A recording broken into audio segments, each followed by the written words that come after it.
Has ever worn the uniform of the U.S. Army, Navy, Air Force, Marines, Coast Guard, or National Guard or Reserves, you've come to the right place. American Warrior Radio, right here on the Talk to Me station, AM 1300 WMEL, sponsored by AVET Project. This program is all about supporting our troops and their families, both past and present. So please get comfortable, grab a cup of coffee, maybe a pencil or pen to jot down a note or two, because we're always efforting to bring you informative information that you can use. With that said, let's roll down the runway and get this show off the ground. As you all know, my name is Garen Cohn. I'm an Air Force veteran and a retired legal advocate for veterans, as well as founder of AVET Project, but I never fly through the airwaves alone. Good morning. I'm Glenn McGuffey, manager of your Brevard County Veteran Services team. We've got a really informative and exciting show for you as usual today, and we're blessed to have a very special guest today. And how about doing the introductions for us, Garen? I certainly will, but before we get there, I want to just make a quick shout out to the folks that helped AVET Project put on a wonderful welcome home picnic for the 920th Rescue Wing last weekend. We were able to serve, over 1,000 people. That's family members, the reservists themselves, and even some civilian employee contractors. The 920th does this once a year, and they asked AVET Project to come out and help them, and we were more than happy to, and we had just a robust showing of volunteers. It was a hot day. It was very warm, but it just so happens that our guest today on American Warrior Radio was out there, as he often is, with AVET Project outreach events.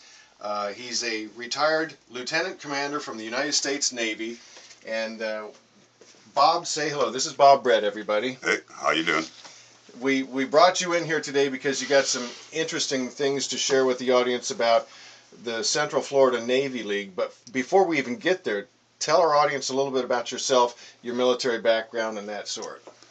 Well, I retired from the Navy. I started out my first 9 years I was enlisted, and the Navy had a program where you go to school and get a degree in engineering, and I did that, and then from that I got my commission. So you're a Mustang? That's correct. Okay. That's correct. And where were you born and raised, Bob? I'm born and raised in Omaha, Nebraska. Right out there by Offutt Air Force Base, yeah? As a matter of fact, my dad was civil service out there, and as I was growing up, all the Air Force gents convinced me that I should join the Navy and not the Air Force. That's how I ended up in the Navy. Great recruiters.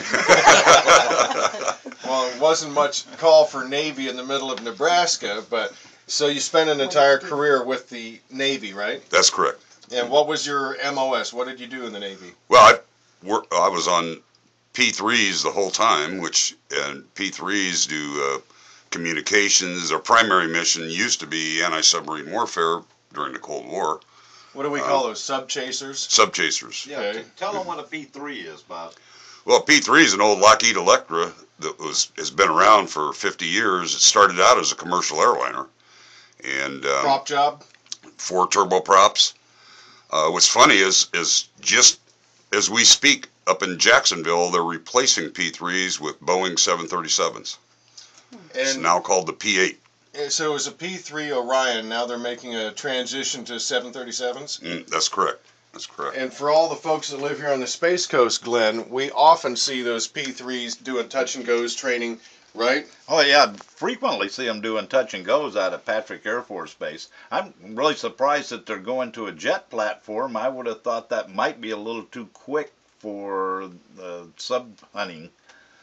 Well, of course, I don't know all the ins and outs of that. So. There was a lot of debate, but I think, the big criteria is they wanted an off-the-shelf aircraft, so it didn't take 15, 20 years to develop one from scratch. And, Boeing came in with that one. It met all their specs and their compliance, so.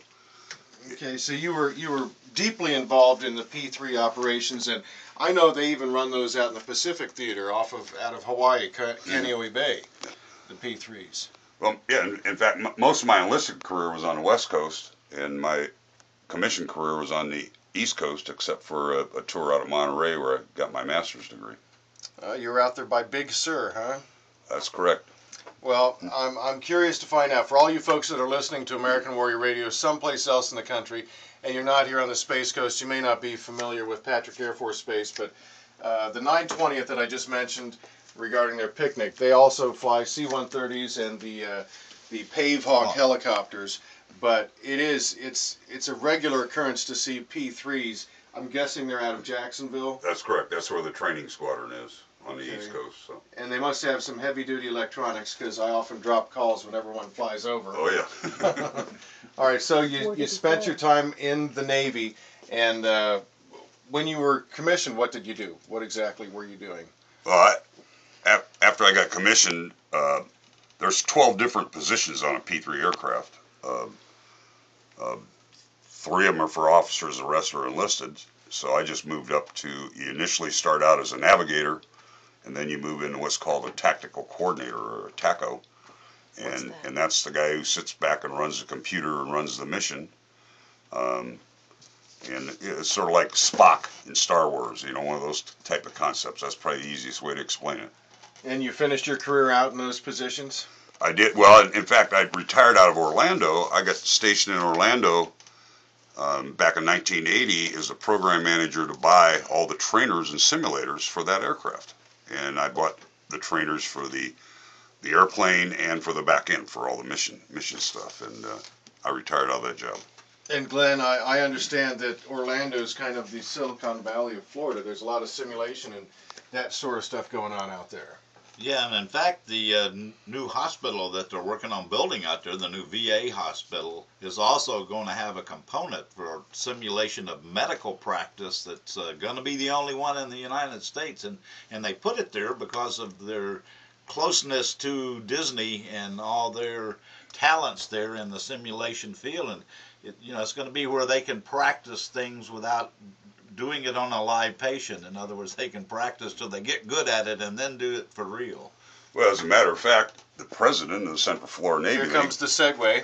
Captain Harry Robinson, better known as Smokey, just got hired by the VA to run that facility. Outstanding. Outstanding. So here we are talking Central Florida Navy League, and the president of that chapter is now going to be heading up the simulation department of the Lake Nona facility for the VA. That's correct.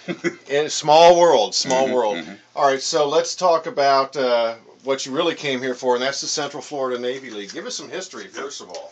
Well, the Navy League itself was started clear back in 1902 with the encouragement of President Teddy Roosevelt at the time.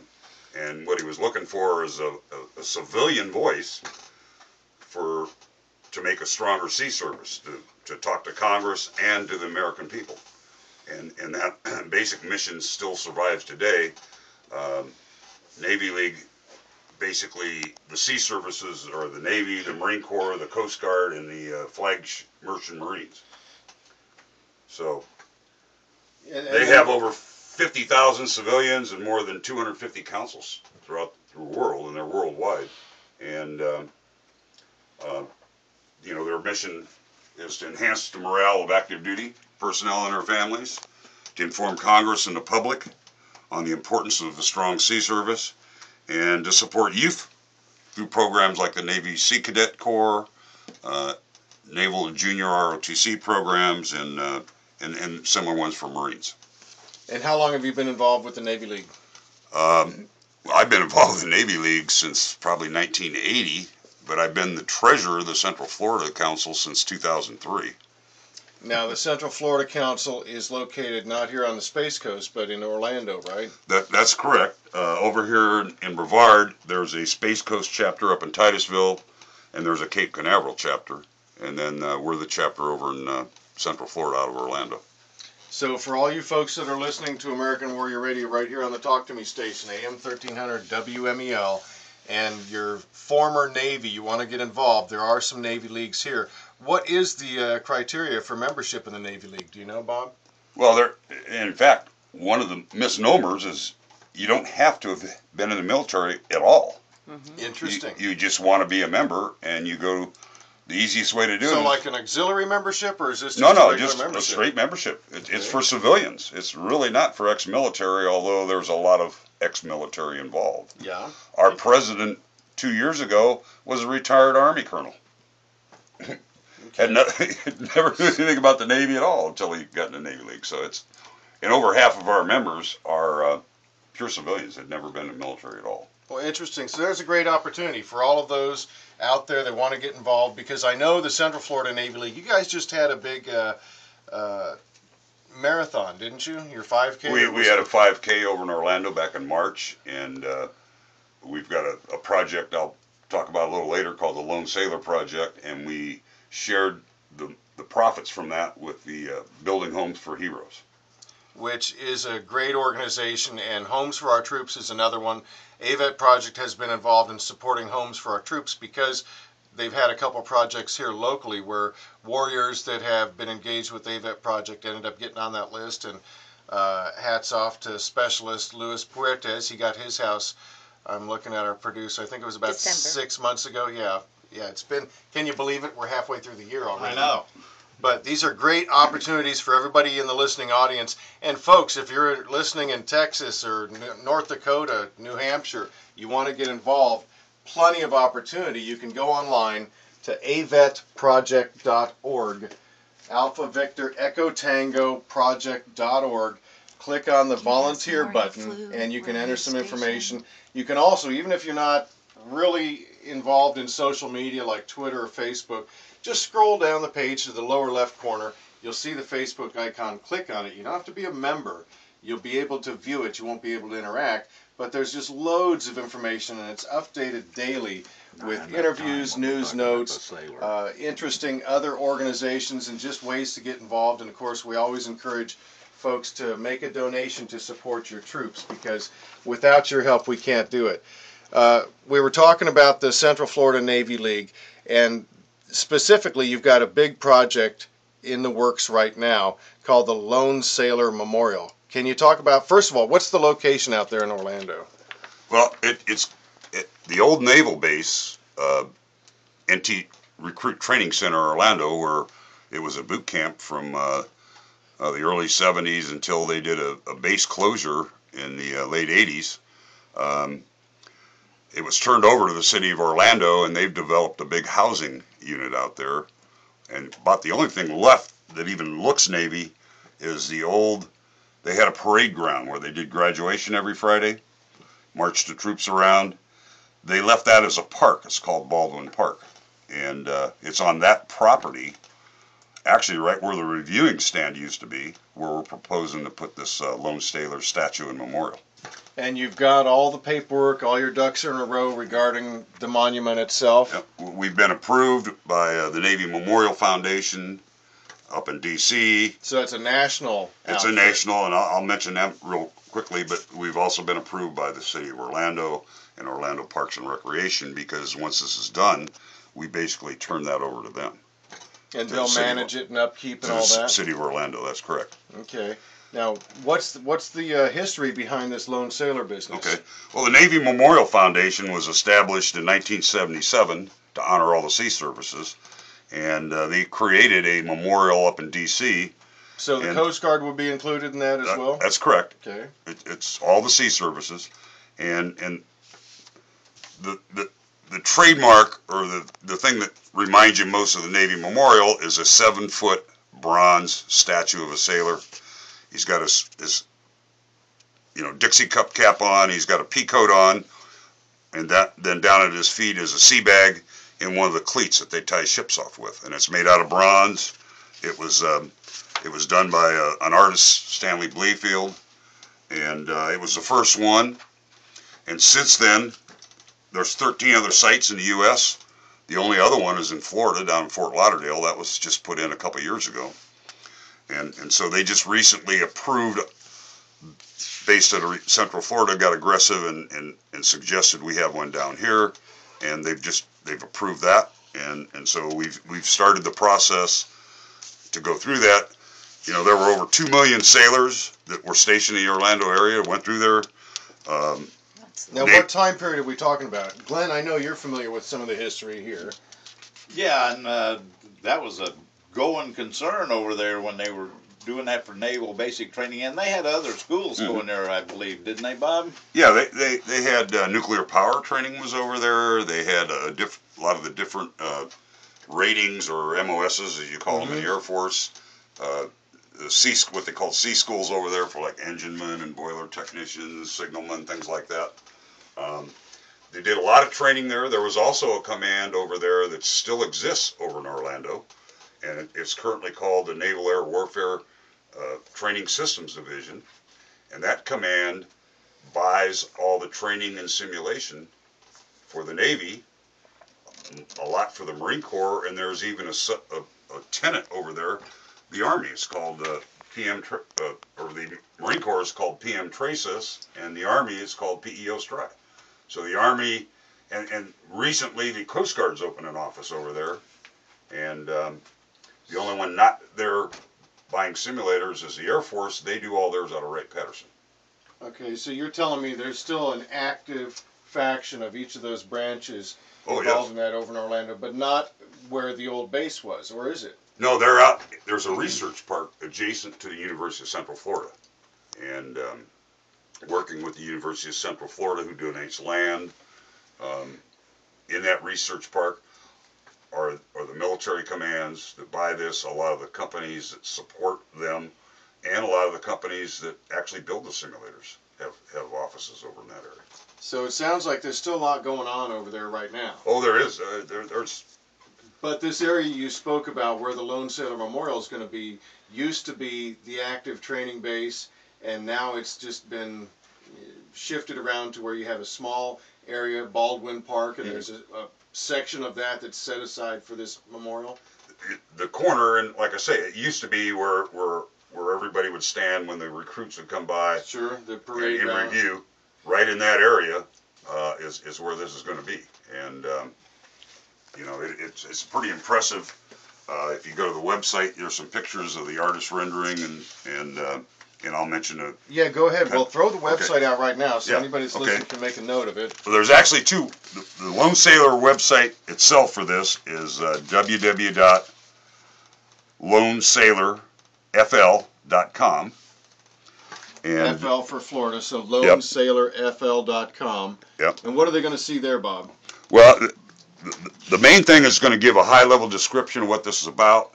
There's some artist renderings, and then they're going to talk about a fundraiser we have called for pavers, Right. which I'll amplify here in a minute. Right. You can also go to www.cf for Central Florida, NavyLeague.org, and that's our website, and that has up in the upper right-hand corner, you click that, and it takes you right over to the Lone Sailor website. Also on our main page, right in the top, you go right to buying a paver. Okay. So, and if they wanted to email somebody, I'm sure there's going to be contact buttons they can select. But yeah, they're on those websites, or I'm treasurer at cfnavyleague.org.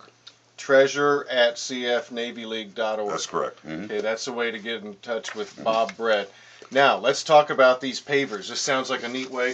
We have a similar situation here at the Veterans Memorial Center. That's right. You can buy pavers in different sizes, which, of course, depending on the size, that defines the limits of what can be printed on them. And that it's a lasting memorial for those. It's a way to honor maybe your parents who were in the military, or a brother or a sister, or whoever. And I'm sure it will serve the same great purpose for Bob and this Lone Sailor project. So tell us a little bit about the pavers. Well, we've got two sizes, 4x8, $150, and we have an 8x8 at $500. Wow. And right online, you fill out what you need online. You can pay for it online. Now, they're going to be able to include, if they have a company or a business, their logo. Are you set up to do that? We're set up to do that. There's 30 characters per line with 3 to 4 lines on a 4x8. And it'll give you all that information right on the website when you go to fill that out. So a 4-inch by 8-inch or a 8-inch by 8-inch paver, and that's basically going to fund the memorial itself. Well, that as well as, we're going out to corporate America for grants with the government, and just sister organizations like the Fleet Reserve or the Moose Lodge or the Elks, American Legion. And then individual donations. When we first met at the Ponce visit to the port, we had a display out there, and we actually collected $52.93. I remember it from people coming out. So. But the neat thing is every dollar helps, folks. That's right. And then also, I'm just kind of amazed that you said millions of people have went through that base. Mm-hmm. What was the name of the base that was there? It was Recruit Training Center, Orlando, Florida. RTC Orlando. RTC Orlando. Since closed down, but this is going to be a nice way to memorialize all the folks that went through there or worked there. And it'll be a drawing card for Baldwin Park. People are going to want to pay homage to those folks, and I'm sure there's plenty that live in the local area. Oh, well, yeah. Central Florida is home to one of the largest populations of veterans in America. So, yeah. I mean, the Central Florida area, when they were doing the studies to put up a VA hospital, was that we had 400,000+ veterans who were underserved by not having a hospital. So that'll give you a sense of how many veterans are in the Central Florida area. And of course, on this coast right here, we've got Patrick Air Force Base as a live military base with the BX and the commissary and the pharmacy. So that's a big drawing card. I also wanted to just real quick, Bob, make a point, and you can confirm or deny for me. Anybody from any branch of the service, or not even a branch of the service, can purchase these pavers. Oh, that's correct. Yeah, it's there. Once it's in, it's there for eternity. Forever, for eternity. Yeah, and not just a Navy thing. That's correct. It's not just a Navy thing. It's to memorialize whatever you want to memorialize. Give the web address one more time for the Central Florida Navy League for these pavers. Okay, www.lonesailor, all word, FL for Florida.com.